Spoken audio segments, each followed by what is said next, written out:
Hello everyone, this is Dr. John Makoff here. Today I want to talk about a new take on a concept or diagnosis of sorts in a whole different sense. So there's a concept or diagnosis of dysmorphia, and commonly as body dysmorphia, or that's the only way I've really seen it previously. And if you don't know, body dysmorphia is almost seeing oneself physically in a manner that is amplifying what we see of our flaws. Of someone who's athletic and thinks they're fat, or someone who is beautiful but they have a scar or whatever that they think is this big when it's like barely noticeable. It's like this over amplification of perceived flaws in a physical sense. But a month or two ago, I had some patients, and sometimes the universe shows me things in patterns. And one patient after another, after I saw it in the first patient, I was seeing it in all the patients for that day, and then possibly a little bit of myself too, as well as then a lot of other patients that I've been working with.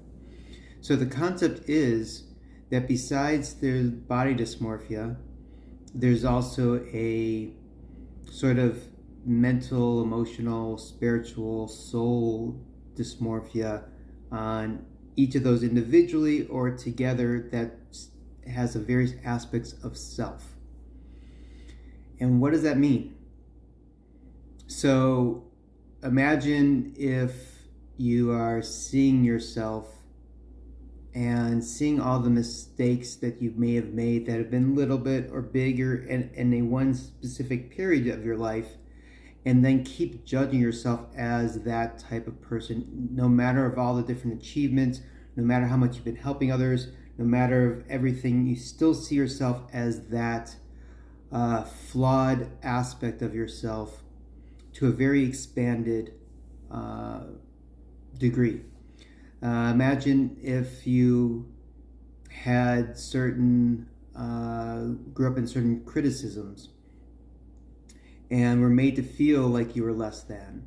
And so you define yourself as less than, and you see all these things that are very normal or common or whatever, and you amplify them of like, oh, that's why I'm less than, and I don't deserve or worthy of these great things or whatever I can be blessed with. Or even like growing up in abuse and having these outbursts of various ways, whether just the abuse towards you or because you're abused, you have all this anger issues, and then you see yourself as undeserving or unworthy or even evil at times, and you don't take yourself out of that picture and just see the trauma in it that needs to heal, and not judge yourself or define yourself in a certain way. So for me, these are all dysmorphic aspects of oneself that we hold on to from a base of either trauma, abuse, neglect, criticism, disempowerment versus empowerment. And I see these patterns in patients, and I have some in myself as well. But it is seeing that root cause of a lot of times being growing up in an environment, whether intentionally or not, of abuse, neglect, criticism, judgment, with lack of empowerment, with lack of communication, with lack of healing, full of assumptions or full of, just in their own world, and create this thing that impedes us and blocks us or have us with that voice in our head judging ourselves, whether our souls or our emotions of, oh, we're not allowed to have that emotion because I have this emotion, I'm a bad person. And there's no bad emotion. It's how I react to a certain emotion that may not be the best, but there's no bad emotion. So just some concepts that, these aren't easy ones to deal with. They take time, but they can be dealt with.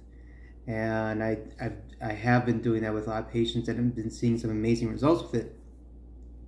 But it's first bringing that awareness and seeing the true picture versus the over amplified or perceived picture of ourselves, within relationships to our society, our environment, our community, family. It's deep. So if you have any questions or comments, please leave them below, and hope everyone has a blessed day.